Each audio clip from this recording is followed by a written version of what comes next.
মানাস চেৰপাং সমষ্টিত আমাৰ বৃহৎ এটা যোগদান কাৰ্যসূচী আৰু আমাৰ দলৰ এটা সভা আয়োজন কৰা হৈছে আৰু সভাত আহি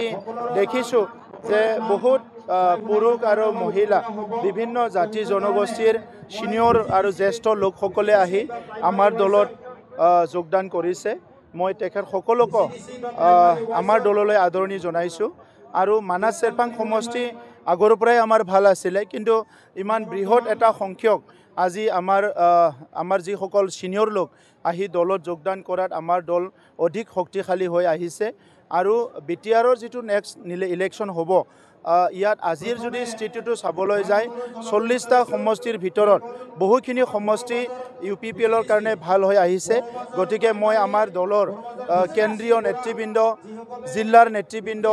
আমাৰ ব্লকত কাম কৰি থকা আমাৰ সকলো নেতৃবৃন্দৰ লগতে আমাৰ কাৰ্যকৰ্তা কৰ্মকৰ্তাসকলক ধন্যবাদ জনাইছোঁ। আমাৰ 8টা চেল আছে, প্ৰত্যেকটো চেলত কাম কৰি থকা বিভিন্ন জাতি জনগোষ্ঠীৰ আমাৰ নেতৃত্বক মই ধন্যবাদ জনাইছোঁ আৰু তেখেতসকলে আজি UPPL দলটো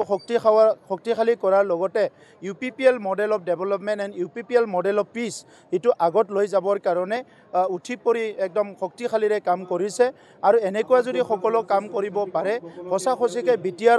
বিটিআৰ অঞ্চলৰ ৰাইজে যেনেকৈ বিচাৰিছে তেনেকৈ গঢ়িব পৰা যাব, এইটো মোৰ বিশ্বাস আছে। কোনে কৈছে?